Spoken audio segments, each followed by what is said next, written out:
신학을 전공할 때에 학생들 중에는 세 가지 정도의 성향이 나타납니다. 첫째는 공부파입니다. 이 사람들은 아침 일찍부터 밤늦게까지 도서관에서 삽니다. 오로지 공부입니다. 강의실에서도 가장 앞에서 첫 번째, 두 번째, 세 번째 줄에 앉습니다.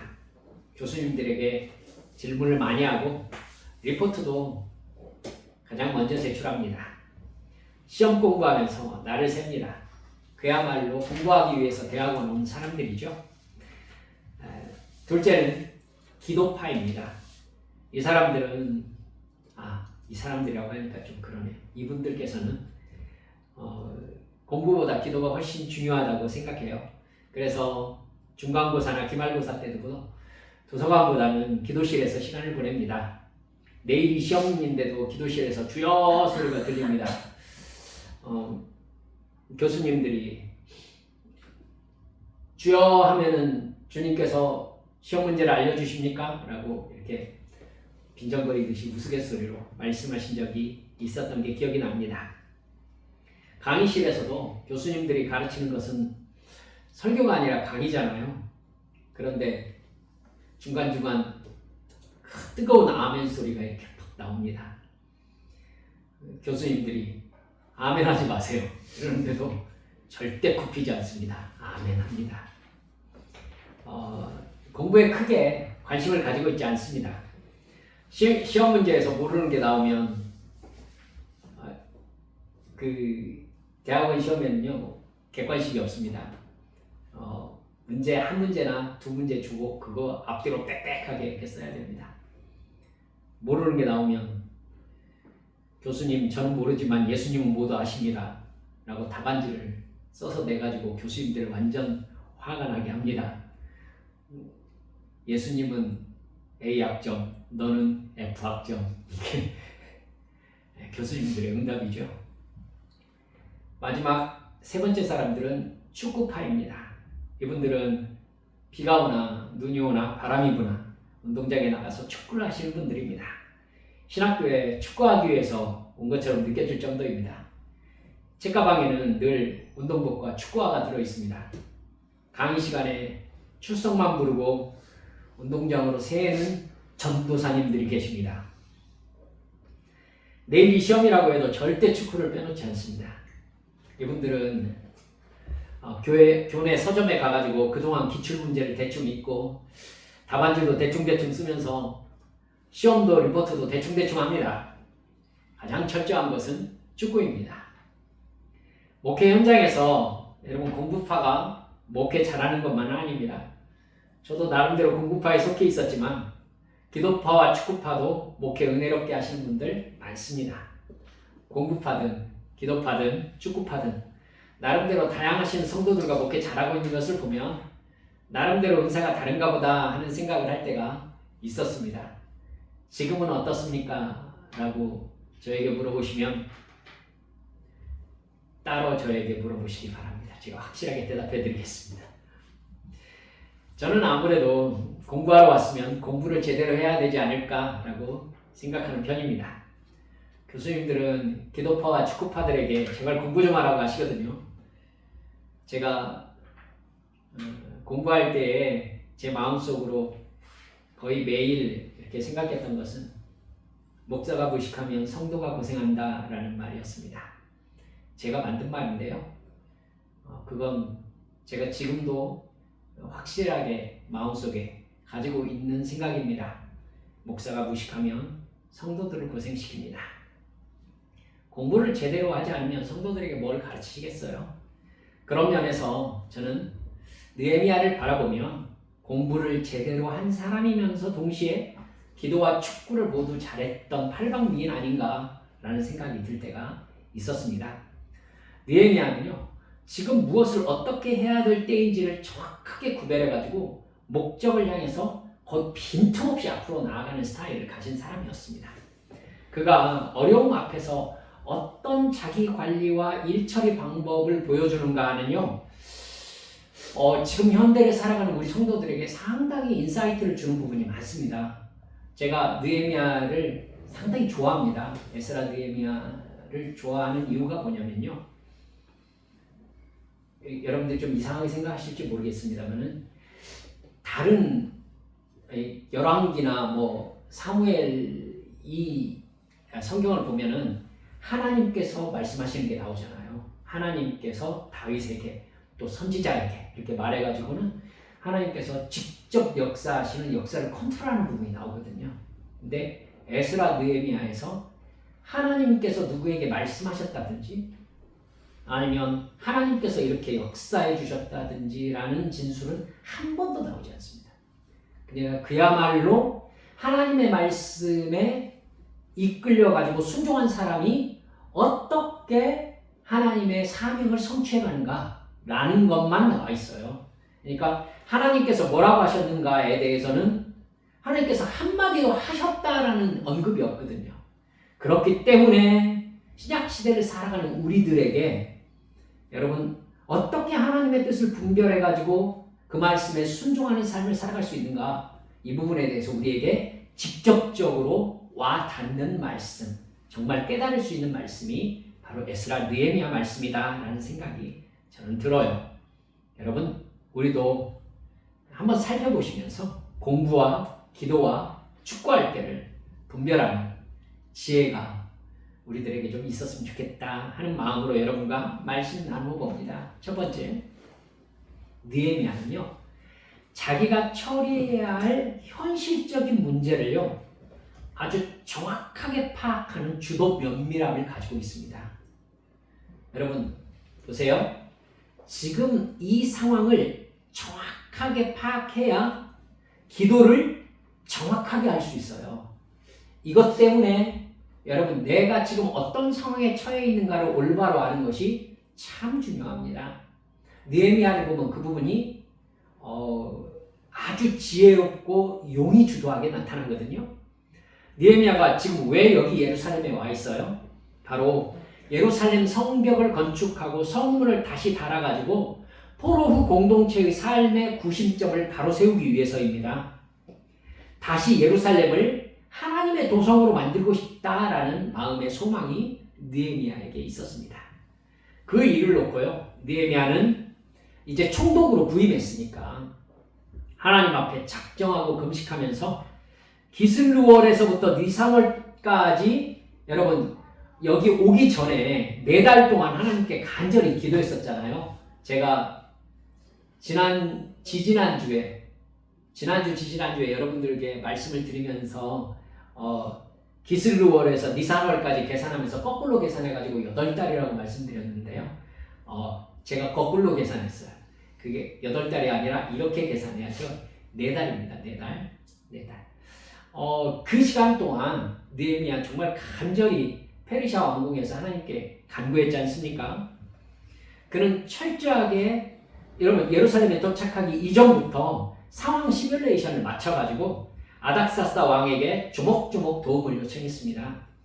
아닥사스다 왕이 그 준비와 결심을 보고 느헤미야의 요청을 허락하죠. 그래서 예루살렘 총독으로 부임하게 된 것이었습니다. 물론 하나님이 도와주셔서 일이 순탄하게 된 것을 말할 필요가 없죠. 그 느헤미야는 예루살렘으로 부임한 후에 공식적으로 일을 착수하기 전에 11절 보면요, 3일 동안 혼자 계획을 세워요. 아마도 제가 생각할 땐 기도하는 시간 아니었겠나 싶습니다. 그는 서두르지 않고 휴식을 취하면서 앞으로 어떻게 할 것인지 세밀하게 계획을 세우고 하나님께 기도하는 시간을 가졌던 것이죠. 그렇게 3일이 지나자 그는 자기가 왜 예루살렘에 총독으로 왔는지 아무에게도 얘기하지 않고요, 밤중에 가장 가까운 신복 몇 명을 데리고 자기 혼자 말 타고 예루살렘 성 구석구석을 돌아다닙니다. 자기가 페르시아 왕궁에서 동생 하나니에게 들었던 보고가 확실한지 눈으로 확인해 보려고 하는 것이죠. 느헤미야는 구석구석 철저하게 상황 파악을 해요. 말을 타고 다닐 수 없을 정도로 성벽이 무너진 곳도 있었어요. 그렇죠? 직접 거기는 걸어 다녔습니다. 왜 밤에 몰래 비공식적으로 돌아다녔겠어요? 하나님께서 성벽 건축을 이루라고 자기를 보내신 것은 확실했지만은 그 일을 원하지 않는 반대 세력도 있다는 것을 알았기 때문입니다. 여러분, 예루살렘 성벽을 살펴보면서 귀족들이나 벼슬을 가지고 있는 사람들, 제사장들에게는 이 일을 철저하게 비밀로 합니다. 여러분, 그걸 아셔야 되죠. 그들은 이렇게 회파된 예루살렘의 상태를 그대로 방치하고 있는 기득권층이잖아요. 여러분, 그러면 그 사람들은 이 상황 속에서 이익을 보고 있는 사람들인 거죠. 나름대로 누릴 걸 누리고 있는 사람들이에요.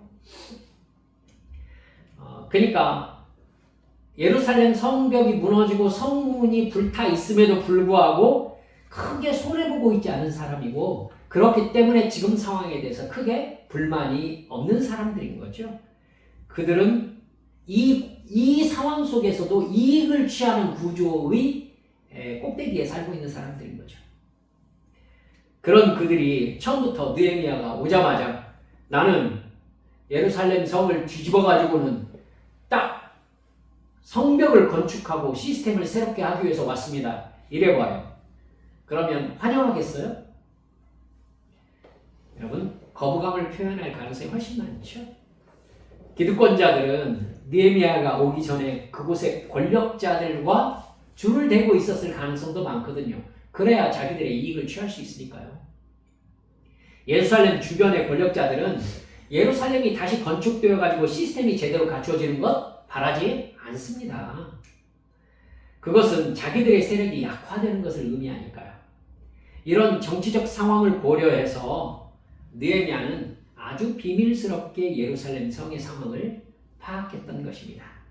여러분, 이런 느헤미야의 용의 주도함에 대해서 느헤미야의 생각의 깊이가 깊다는 것을 여러분 좀 보실 수 있으셨으면 좋겠어요. 아주 세밀하고 깊습니다. 12절을 보면은 우리가 읽으셨잖아요. 상황 파악을 하고 나서도 자기가 뭘 했는지, 무슨 계획을 세웠는지 아무에게도 공개하지 않습니다. 아무래도 페르시아 제국을 다스리는 왕의 술 맡은 관원장으로서의 아마 이 직업적 특징이기도 했었을 거예요. 여러분, 왕의 사적이고 공적인 부분에 대한 모든 것을 알고 있는 사람이 느헤미야잖아요. 그러니까 사실은 느헤미야가 입이 무거워야 되는 것은 그의 직분상 너무나 당연한 일이었던 겁니다. 왕과 비밀스럽게 이야기를 나누던 그가 입이 가벼웠으면 어떻게 됐겠어요? 왕의 신임을 받을 수가 없었겠지요. 느헤미야는 그렇게 철저한 상황 파악과 치밀한 계획으로 일을 준비해요.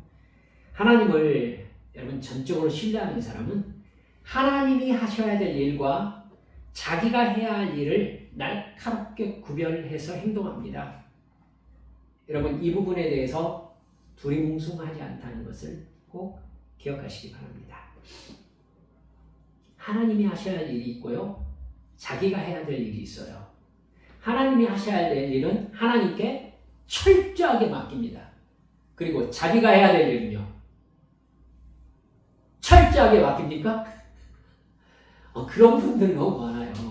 그러니까 기독파와 축구파, 여러분, 시험 문제는 당신께 있나이다. 하나님께 있지요.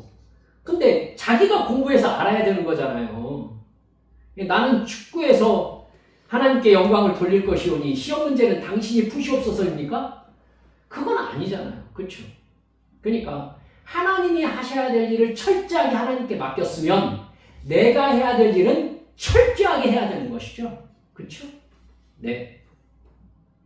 하나님을 신뢰하되 자기가 해야 할 일에 대한 분명한 청사진을 가지고서 계획적으로 움직여야 되는 것이죠.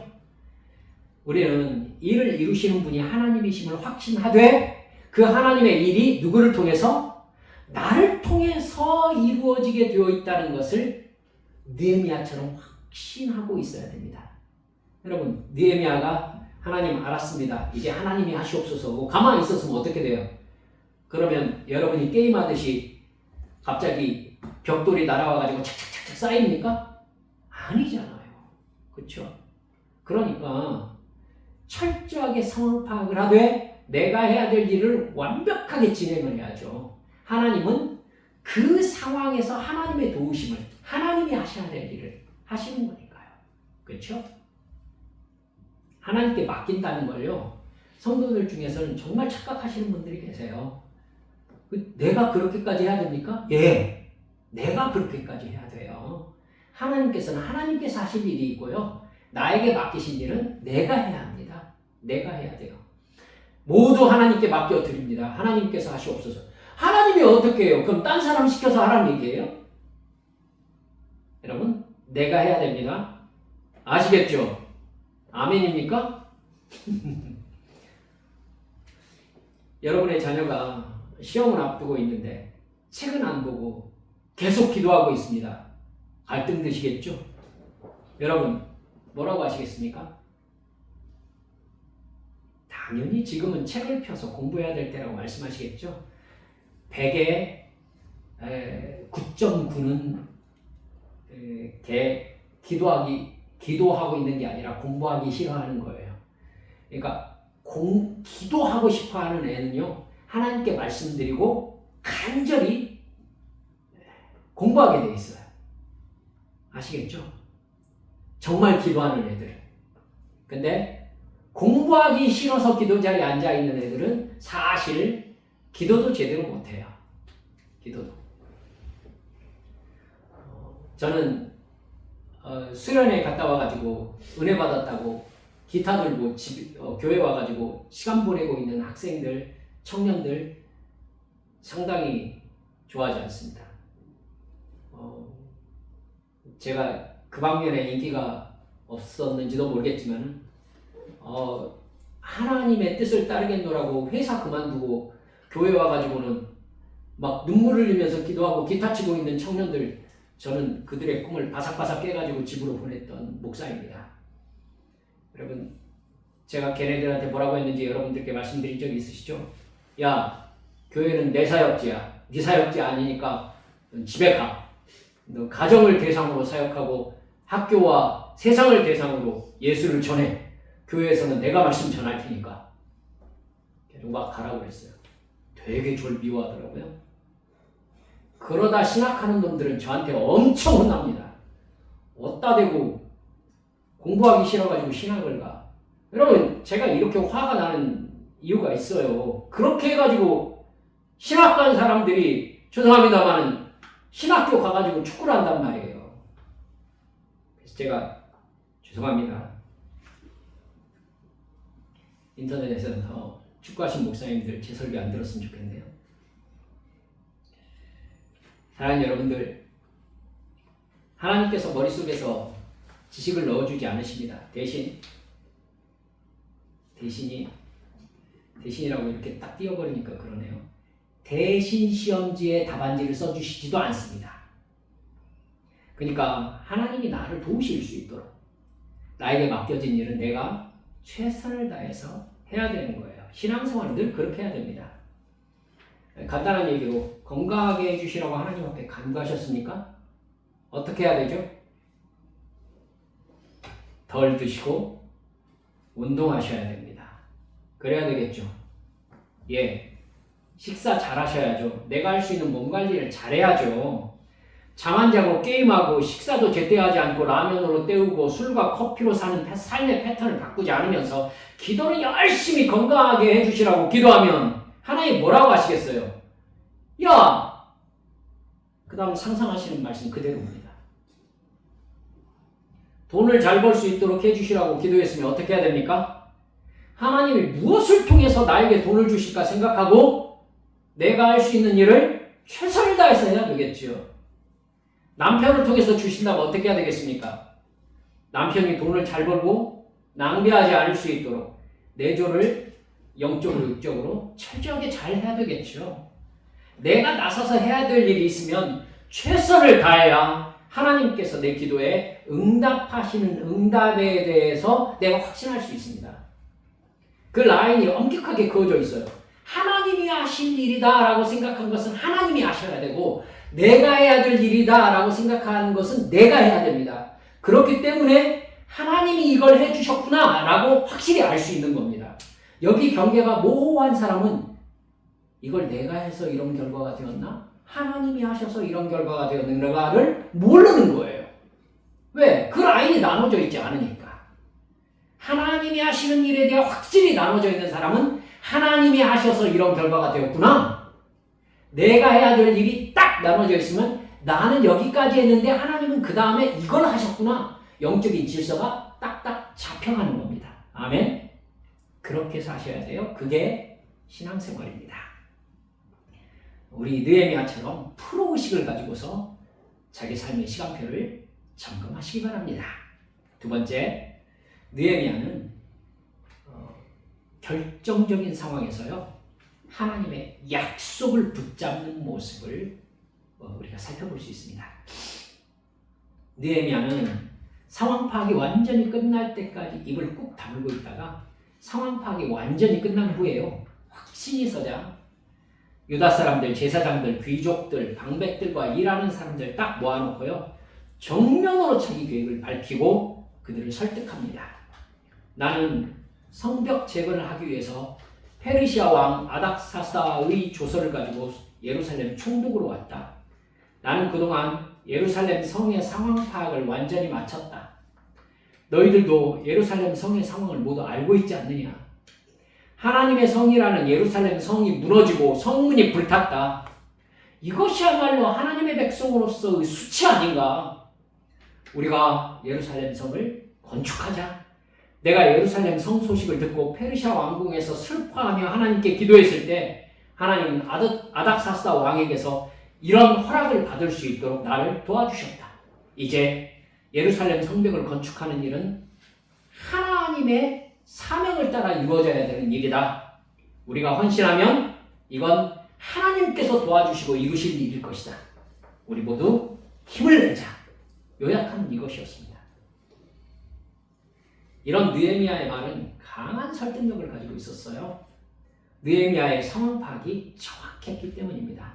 여러분, 이런 느헤미야의 정확한 상황 파악과 내가 해야 될 일에 대한 정확한 이야기에 대해서 반박할 말이 없었기 때문에 그들이 압도당했던 겁니다. 손 딱 들고 그게 아니라요. 상황이 이래왔거든요. 지금 잘못하셨네요. 이러면은 말의 설득력이 확 떨어져 버리죠. 그런데 느헤미야가 하는 말에 대해서 그 누구도 반박을 못했어요. 느헤미야가 얼마나 철저하게 상황 파악을 했고 그렇기 때문에 우리가 뭘 해야 되는지에 대해서 얼마나 철저하게 생각했는지 여러분 알 수 있는 대목인 겁니다. 느헤미야의 상황적 준비, 영적 준비 앞에서 그들은 아무런 말을 할 수가 없었습니다. 제가 생각하기에는 그렇게 하나님을 앞세우며 목표를 제시하는 느헤미야의 영적 카리스마에 눌려가지고 감히 반박할 용기도 낼 수 없었을 겁니다. 페르시아 왕궁에서 호의무식하면서 살 수 있었던 느헤미야가 하나님의 약속의 말씀을 붙잡습니다. 사망에 붙잡힙니다. 그러면서 4개월 동안 기도하고 왕에게 요청했을 때 뜻밖에도 왕이 기꺼이 허락해 주지 않았습니까? 이 과정에서 전적으로 하나님께서 도와주셨던 증거를 느헤미야가 딱 제시할 때에 그 간증에는 강한 능력이 나타날 수밖에 없었던 겁니다. 아닥사스다 왕과 귀족들의 마음을 움직이신 하나님께서 이곳의 귀족들과 실무자들의 마음을 똑같이 움직여 주신 겁니다. 느헤미야는 성적 재건을 하나님의 약속, 하나님의 뜻이라고 말했습니다. 여러분 12절 보세요. 내 하나님께서 예루살렘을 위해 무엇을 할 것인지 내 마음에 주신 것을 내가 아무에게도 말하지 아니하고. 그러니까 여러분 느헤미야의 내부에서는 하나님께서 자기에게 주신 사명 점검이 완벽하게 끝나 있었던 겁니다. 그러니까 이걸 어떻게 현실화시킬 것인가에 대해서 느헤미야가 철저하게 생각하고 기도하면서 행동으로 옮겼다는 것을 여러분 생각해 보세요. 이렇게 철저하게 준비하고 하나님을 믿고 있는데 누가 반대할 엄두를 내겠습니까? 하나님이 형통하게 하시는 증거가 있는데 누가 그 하나님 앞에서 안 된다고 말하겠냐고요? 주변 권력자들이 느헤미야를 비웃으면서 네가 페르시아 왕을 배신하고자 하느냐? 네가 왕이 되려고 하느냐? 라고 비아냥거리자 느헤미야가 대답한 말이 20절입니다. 20절 한번 보시겠습니까? 함께 읽어봅시다. 시작. 내가 그들에게 대답하여 이르되 하늘의 하나님이 우리를 형통하게 하시리니 그의 종들인 우리가 일어나 건축하려니와 오직 너희에게는 예루살렘에서 아무 기업도 없고 권리도 없고 기억되는 바도 없다 하였느니라. 보세요. 느헤미야는 칼이에요. 지금 우리가 하나님의 종이다. 하나님께서 우리에게 이런 마음을 주셨고 이 일은 하나님께서 이루실 것이다. 너희들은 입 다물고 저리 가 계셔라.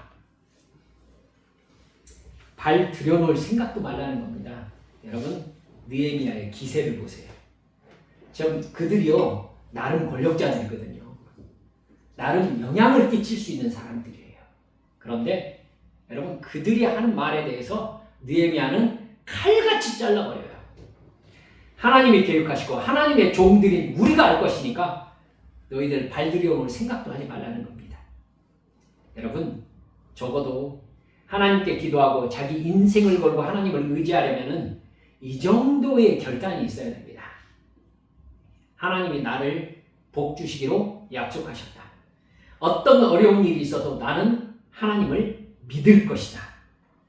내 인생에서 하나님이 복 주시는 것을 나는 반드시 체험해야 되겠다. 하나님이 나의 인생을 통해서 하시겠다고 작정하신 일이 성취되는 것을 나는 보아야 되겠다. 내 자녀가 하나님 믿고 하나님의 복 받아서 형통하는 것을 내가 반드시 봐야겠다. 내가 하나님이 주시는 복을 받아서 나를 통하여 다른 사람에게 복음을 전하게 하시고 내 재물로 다른 사람을 돕고 나의 헌신으로 인하여 나의 교회가 부흥되는 모습을 내가 죽기 전에 바로 봐야 되겠다. 이렇게 하나님과의 관계에서 주신 목표를 세웠으면 절대 흔들리지 말고 깨어 기도하면서 준비하였다가 내 주변의 사람들과 이 비전을 느헤미야처럼 선포하고 나누고 함께 기도하며 믿음을 키워가야 합니다.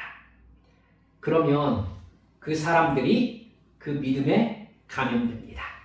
우리 하나님께서 그렇게 하셨어요. 느헤미야의 믿음의 확신이 실무자들의 마음을 움직였듯이 믿음은 전파되고 공유될수록 커집니다.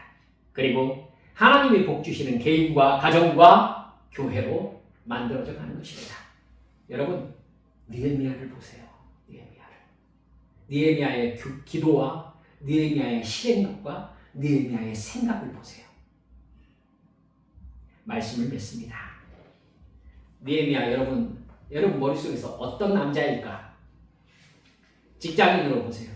어떤 스타일일까? 조금 짐작이 되시죠? 생각이나 일이나 대충대충 하는 사람이 아니라는 거 분명하게 드러나죠? 이 사람이 상사라면 밑에 있는 사람 바짝 긴장하겠죠? 바짝 긴장할 것 같습니다. 제가 볼 때는. 근데 쓸데없이 긴장시키는 사람은 아닌 것 같죠. 그러니까 라인이 정확하게 딱딱 정해져 있는 사람인 겁니다. 이 사람 술 맡은 관원장으로서 자기가 일했던 어떤 스타일, 왕과 그 방백들 사이에서 자기가 일을 조정하면서 어떤 아닥사스다 왕의 비서실장으로서 좀 일했던 어떤 스타일이 좀 잘 드러나는 것 같아요. 보면 여러분 보세요. 비서실장이면요, 이 사람은 감성적이면 안 돼요. 그렇죠? 그러니까 왕과 그 밑에 실무자들 사이에서 움직였던 어떤 느헤미야의 성격 스타일이 일하는 데에서도 분명히 드러나는 걸 볼 수 있습니다. 저는 하나님께서 느헤미야에게 이 일을 시키시려고 그의 성품과 그의 생각을 이렇게 만들어 가셨다라는 생각이 많이 들더라고요.